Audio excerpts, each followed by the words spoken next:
Здравствуйте! В эфире Абхазского телевидения информационно-аналитическая программа «События недели». Я журналист Белла Кварчия.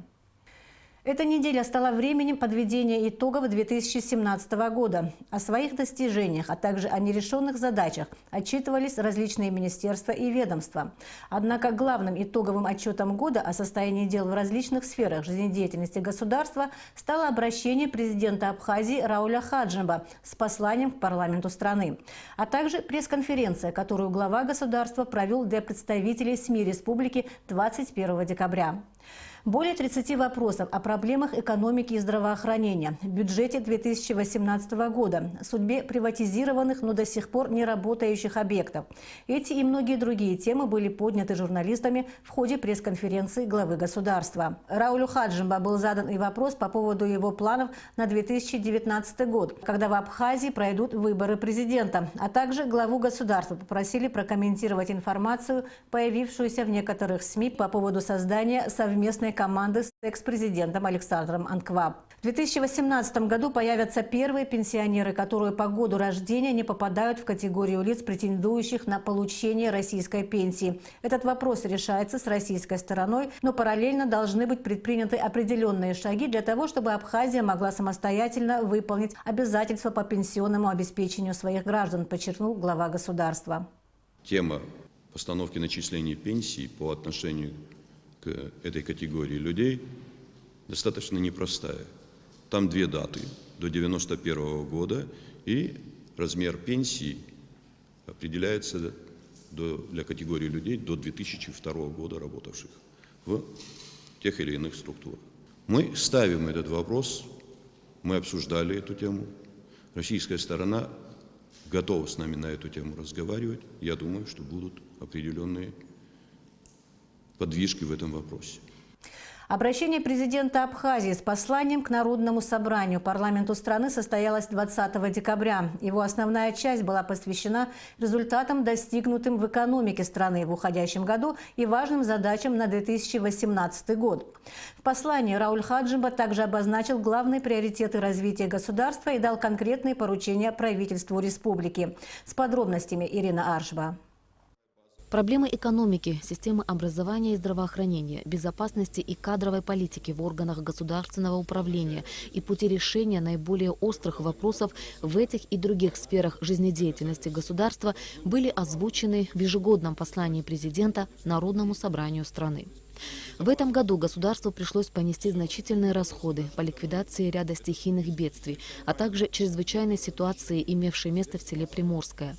Огромный ущерб экономике страны нанесли вредители сельхозкультур. Показатели по туристическому сезону не в лучшую сторону отличаются от предыдущих, отметил президент. Но несмотря на это, государство выполнило все взятые обязательства по выплате заработной платы и социальных пособий. Финансирование других значимых бюджетных расходов также осуществлялось ритмично и системно с учетом приоритетных направлений, подчеркнул в своем послании президент.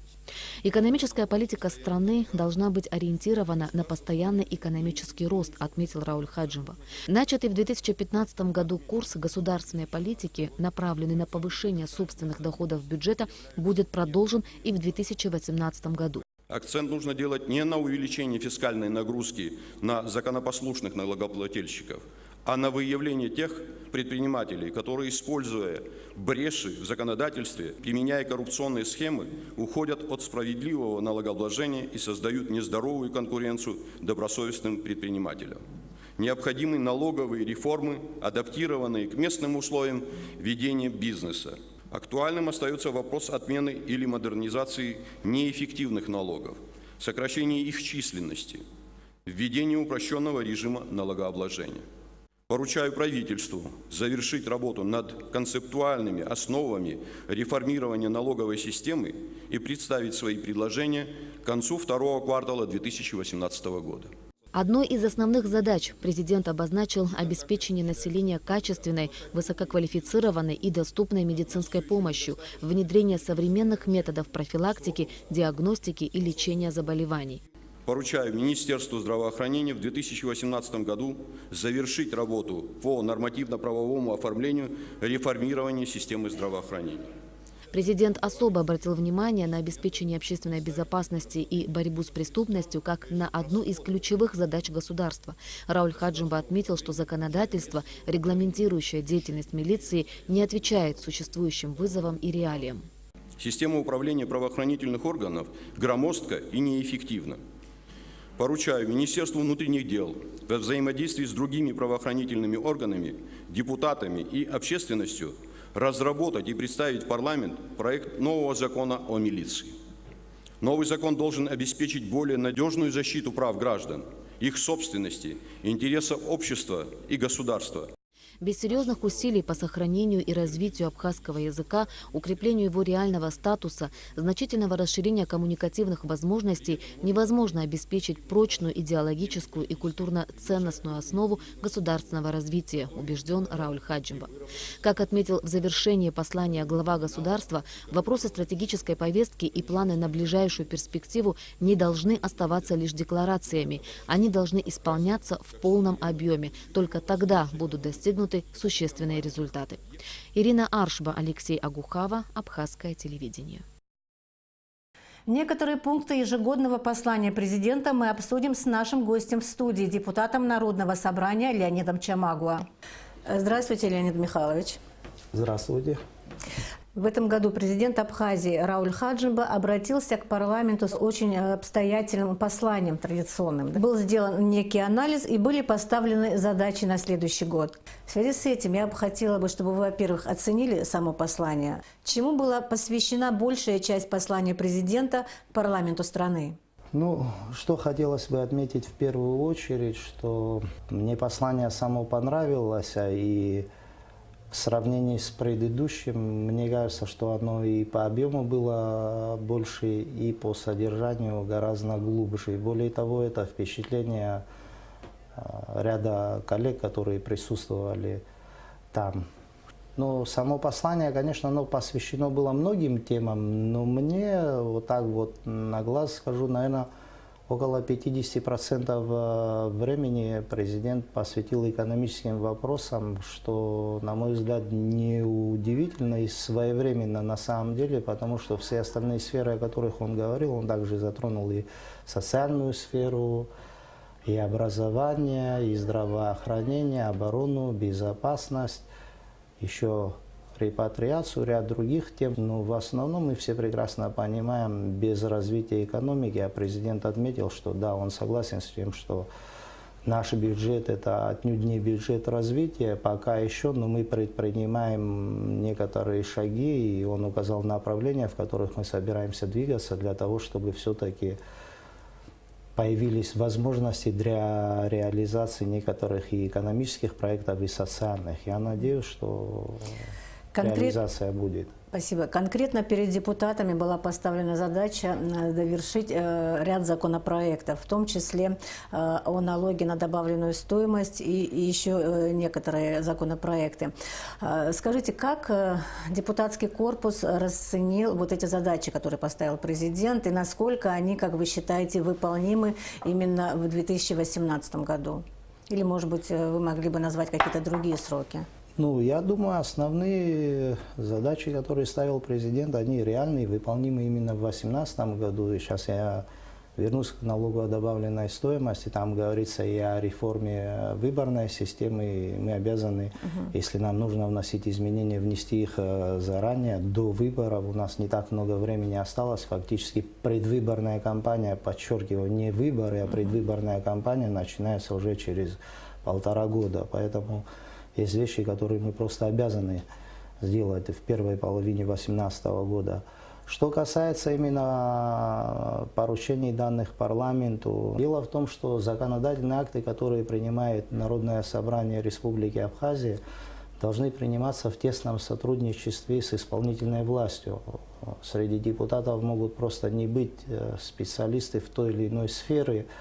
И поэтому любое министерство, тоже министерство по налогам и сборам, это средоточие, где лучшие специалисты наши должны находиться, работать. Потом есть еще у нас эксперты, так называемые, есть объединения предпринимателей. Я думаю, что касается именно этих законов, то мы как-то должны их разрабатывать и думать над ними вместе. Парламент готов к обсуждению внесения изменений в тот же закон на налоги на добавленную стоимость, и мы готовы. У нас, кстати, я забыл отметить, что председатель комитета Натали Смыр активно работает с министром по налогам и сборам, и я знаю, что у них уже намечен ряд законопроектов, предложений в этой сфере.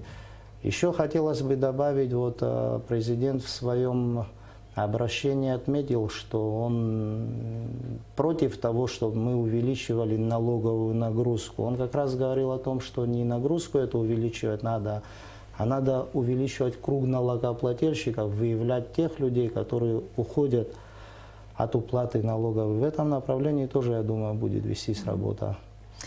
Слушая послание, мне показалось, что в нем большая доля критики самой исполнительной власти. Как вам показалось? Было довольно самокритично, но вот здесь немножко, так сказать, я добавлю ложку дегтя.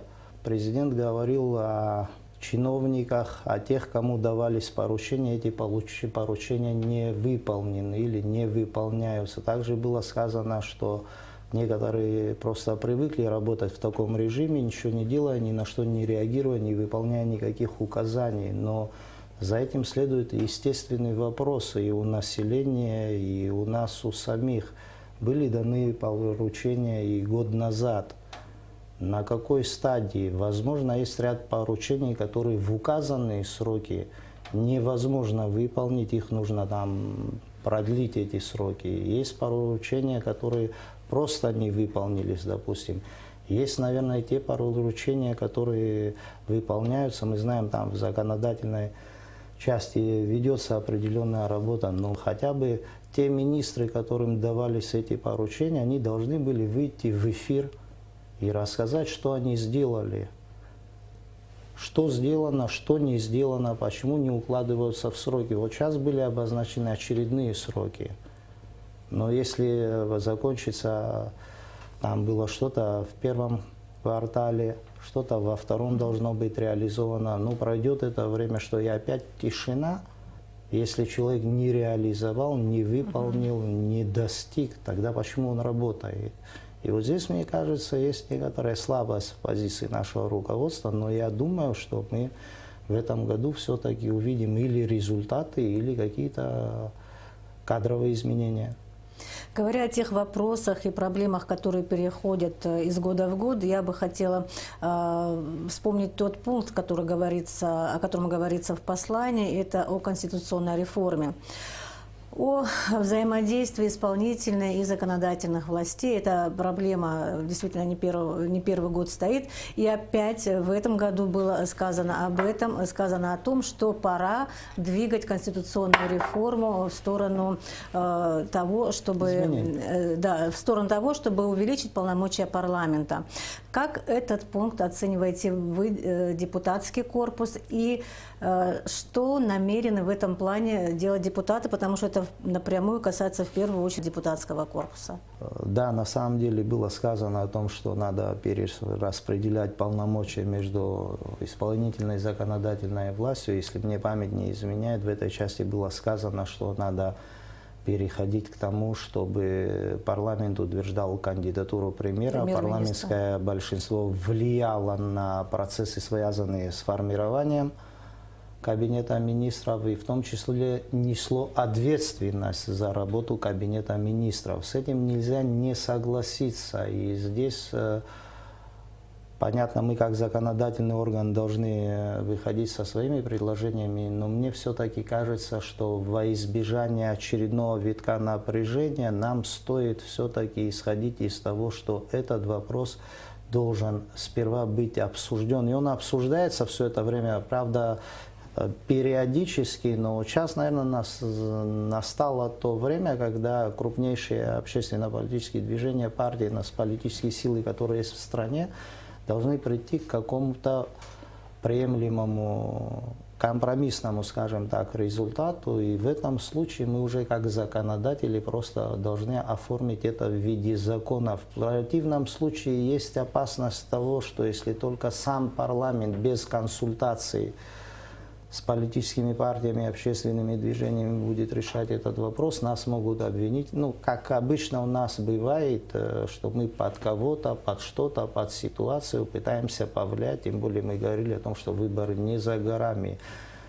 Если политические силы страны готовы и принимают такое видение изменений, то мы думаем, я имею в виду себя, что это надо делать. Более того, мы говорим о президентских выборах, но у нас и выборы депутатов показали настроение общества к этим процессам. Я думаю, что нам однозначно надо поднимать возрастной ценз.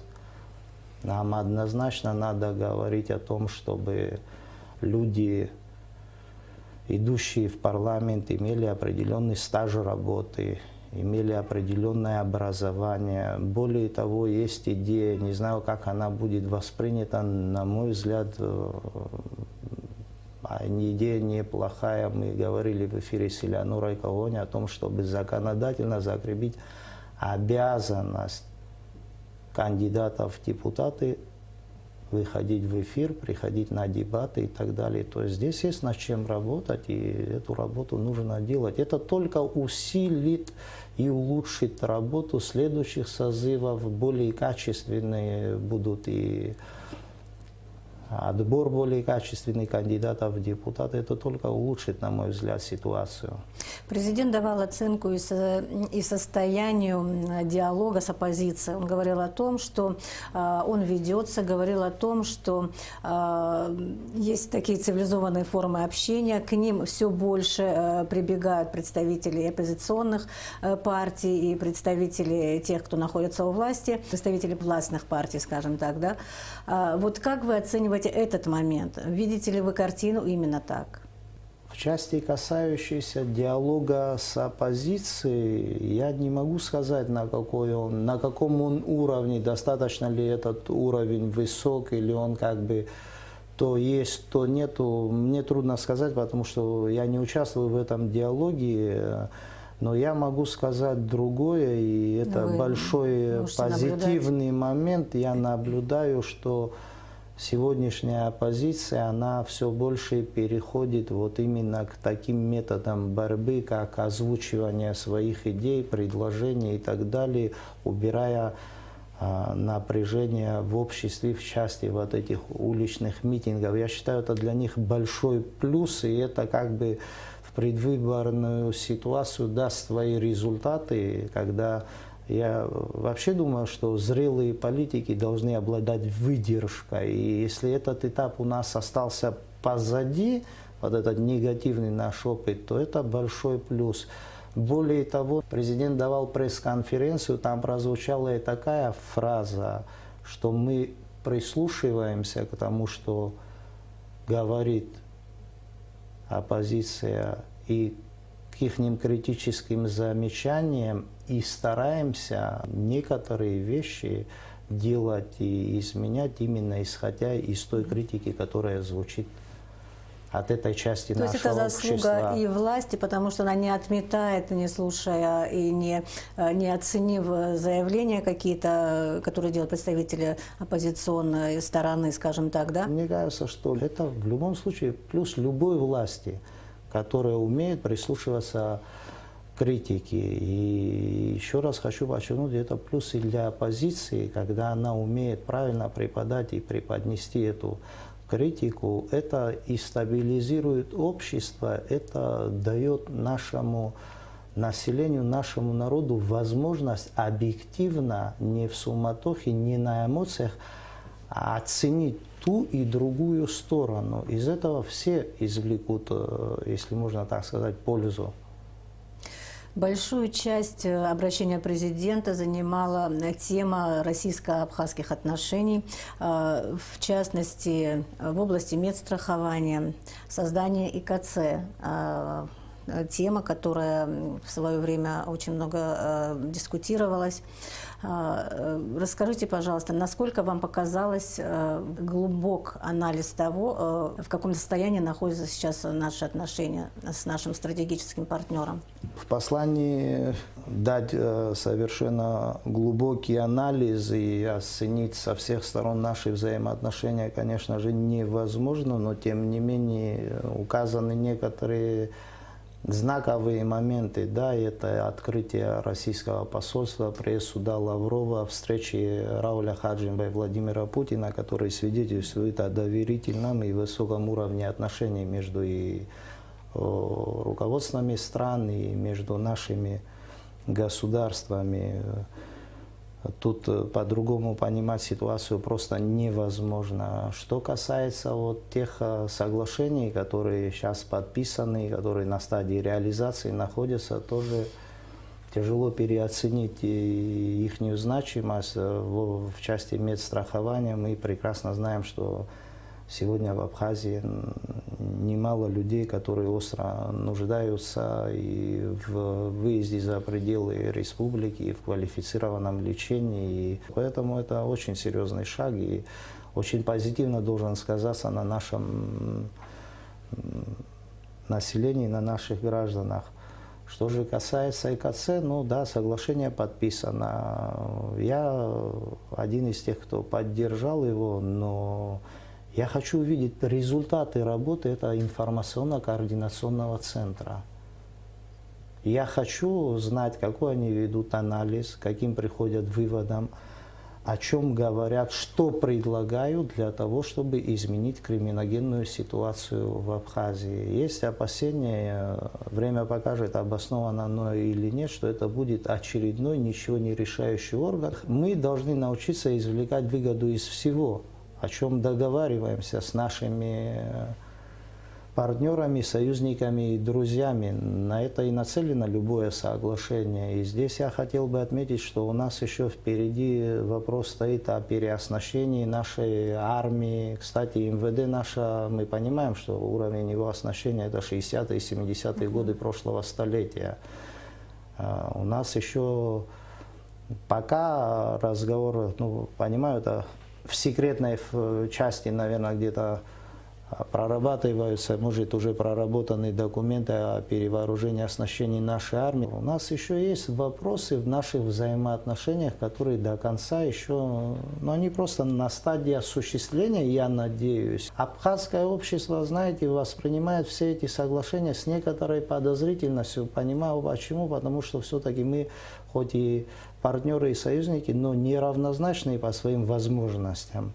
И то, что мы берем на себя обязательства перед российской стороной, мы обязаны будем выполнить, потому что просто не выполнить их нельзя. У России достаточно средств и возможностей, да, чтобы повлиять на наше желание их выполнить. У нас же таких возможностей по отношению к Российской Федерации нету, и я надеюсь, что в Российской Федерации прекрасно понимают отношения наших граждан к этим соглашениям, то, насколько они будут ответственны в своей части, в той части, которую надо показать нашему обществу эти шаги, до сегодняшнего дня они их реализуют, и я надеюсь, что дальше тоже будут реализовываться. В обращении было немало сказано о социальных аспектах жизни нашего общества. В связи с этим я хотела вас спросить о фонде Асхара, который учредили депутаты, в том числе вы, и хотела бы узнать, насколько эффективно фонд сейчас реализует те цели, те задачи, которые он перед собой ставил. Спасибо за вопрос. Вы знаете, здесь, как принято говорить, две новости. Одна хорошая, одна не очень хорошая. Хорошая новость заключается вот в чем. Наша статистика давала нам цифры о том, что в Абхазии семей с 3-4 и более детьми за год появляется, становится на учет около 200-220, редко 250. Это статистика последних 2-3 лет. На сегодняшний день у нас 391 обращение. И до конца года мы придем к цифре плюс-минус несколько семей, 400 семей будет. Это внушительная цифра. При том, что абхазов в Абхазии в последние несколько лет ежегодно рождается где-то в районе в среднем 1000-1100 человек. Ну и по нашим данным, за пределами Абхазии тоже 100-150 детей еще рождается. То есть фактически это каждый третий ребенок рождается третьим или четвертым и последующим в семье. Это положительный момент, хотя вот я слышал информацию, что у нас почему-то это связывают с законом о здравоохранении, сократилась рождаемость. Если брать статистические данные, у нас доступный справочник статуправления есть, в нем сказано, там написано цифры по годам. Пик рождаемости у нас был в 2012 году. Вот с 2012 года рождаемость у нас падает. Нам надо анализировать ситуацию. Связано ли это с тем, что в России, в случае, если мы становимся там на учет, получаем возможность хотя бы временной регистрации, можно получить материнский капитал. Связано ли это с качеством обслуживания в абхазских родильных домах? Здесь же много аспектов. Поэтому я как-то в силу этой работы стараюсь тоже смотреть за демографической ситуацией в стране, но я должен сказать, что за последние 3, 4, 5 лет, и даже, может, мне трудно судить, что было до 2010, до 2011 года, но эти вот последние годы, они в плане рождения именно абхазов, они позитивные. Там цифры у нас не сокращаются, а наоборот, по сравнению с предыдущими периодами, они немного растут. Вторая новость, не совсем положительная, это то, что мы прекратили ежемесячные выплаты по 3000 рублей. Пользуясь случаем, я обращаюсь к нашим гражданам и думаю, что они нас поймут. Это благотворительный фонд. Мы делаем все для того, чтобы оказать помощь этим семьям. Но если мы будем выплачивать по 3000 в течение полугода тем, кто уже получил 100 тысяч, мы не сможем оказать помощь тем, кто к нам обращается сегодня и обратиться завтра. Потому что все-таки, если посчитать, мы уже перевалили за 40 миллионов рублей. И наши годовые, мы еще не закрыли час ноября и декабрь месяц, но декабрьские обращения, это уже, скорее всего, конец января, начало февраля. У нас праздники новогодние, вы понимаете ситуацию, но суммы нужны очень большие. Мы обращаемся, у нас и спикер парламента регулярно интересуется этим вопросом, обращается к бизнесменам, просит оказать содействие. Мы изыскиваем средства, но еще раз говорю, это благотворительный фонд, это не обязанность чья-то. Мы хотим оказать помощь.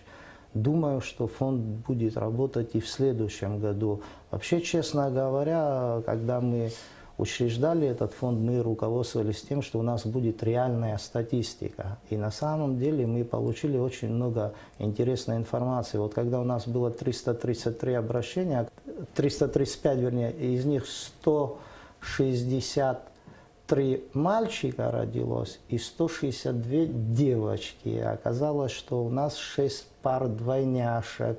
Есть еще там региональная статистика и так далее. На сегодняшний день мы 100-тысячные пособия, подчеркиваю, на сегодняшний день оплатили 333 семьи. То есть фактически мы пока на уровне вот этих 100 тысяч свои обязательства выдерживаем. А вообще это направление, оно очень правильное, оно очень серьезное, и нам надо думать о том, как реализовать эту программу, наверное, не только для абхазов, по возможности и для всех граждан нашей страны, подчеркиваю, для всех. Но сегодня эти возможности у нас мизерные. И я слышу разговоры о том, что это не совсем верно, не совсем правильно, люди рассуждают на эту тему. И есть часть людей, которые как-то считают, ну что делать? Сегодня ситуация такова, что у нас нету другого выхода. Подчеркиваю, нету другого выхода.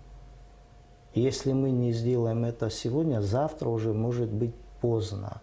Поэтому еще раз надеюсь, что нас правильно поймут. Абхазское государство, оно же не только помогает абхазам, мы же содержим еще и школы не абхазские, и не русские, хотя русский язык официальный язык, и поэтому, понятно, русские школы, это межнациональное общение должны быть. Но у нас есть национальные армянские, грузинские школы. И из денег налогоплательщиков мы содержим эти школы. И я считаю, что это правильно. Мы должны сделать все для того, чтобы армянский этнос, проживающий на территории Абхазии, не терял своего языка, не терял связи со своей большой родиной. Это просто к теме о том, что вот налогоплательщики, почему финансируют здесь, там. Таких аналогов на самом деле немало у нас в стране. Просто почему-то, когда коснулось именно абхазского этноса, наверное, что это титульный этнос и немного ревностно остальные к этому относятся, но думаю, это неправильно. Это не сделано для того, чтобы кого-то обидеть. Это необходимость, к сожалению, горькая необходимость. Еще раз говорю, постарайтесь понять нас правильно. Я за то, чтобы эта помощь шла всем. Давайте соберем достаточно средств, хотя бы 100-150 миллионов, мы расширим эту программу. Президент дал высокую оценку деятельности в сфере культуры, в том числе он высоко оценил Русдрам имени Фазиля Искандера. Но мы не можем сейчас охватить, наверное, все пункты послания, потому что это действительно очень обширный документ и очень подробный. Но у меня есть возможность закончить и процитировать слова президента, которым он закончил свое послание. Это слова Владислава Григорьевича Арзенба. «На долю нашего поколения выпало много испытаний, но именно нам выпало счастье осуществить самую заветную мечту нашего народа – мечту о свободе, о возможности самостоятельно определять свою судьбу. Это наше самое главное завоевание, и мы не имеем права не воспользоваться предоставленным нам историческим шансом». По-моему, это прекрасные слова, и я думаю, на этом мы закончим наш с вами диалог. Я думаю, что вот об этом стоит задуматься. Это бубдаразы вяжет нацисут и лозера псышила чамзилашне и шидеснула тяю одну ходулку губзира айзеразра айлабагара. С наступающим Новым годом, с наступающими праздниками, с Рождеством желаю всем хорошего здоровья и взаимопонимания. Спасибо.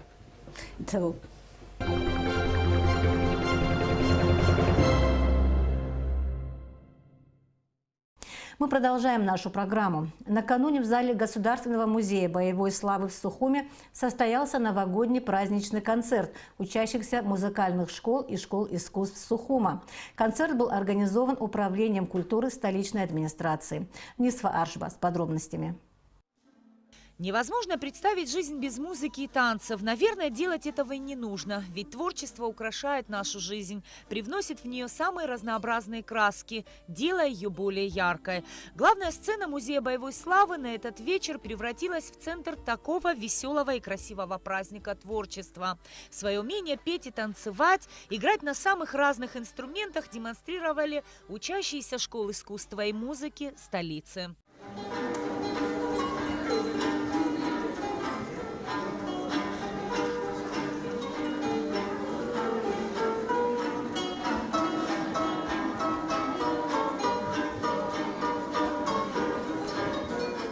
Народные инструменты, современная гитара, балет, андалузский танец, любимые детские песни вперемешку с патриотическими. Это лишь небольшой перечень произведений, звучавших на концерте. Данное мероприятие приурочено к Новому году, и это является своего рода отчетным концертом за вот этот короткий период обучения. Дети наших подведомственных музыкальных школ и школ искусств сегодня показывают на сцене то, чему они научились за вот этот короткий период. Я думаю, что по окончанию учебного года мы будем иметь более серьезные результаты, так как за 3 месяца ребята подготовили очень серьезную программу. Я думаю, что к концу учебного года мы будем лучше выглядеть. Воспитанники детских студий и музыкальных школ сумели заставить слушателей полностью погрузиться в предновогоднюю атмосферу волшебного праздника.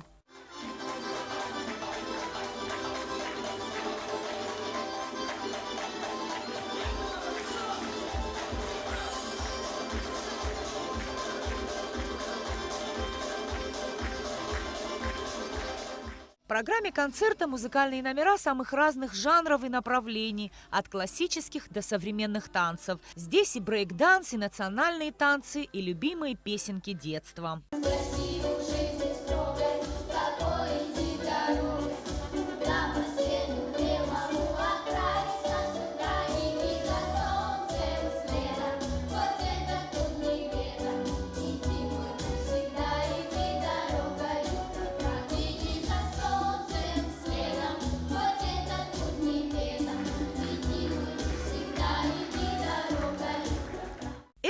Успехи за несколько месяцев обучения. Впереди не менее кропотливая работа, результаты которой станут видны уже в конце этого учебного года.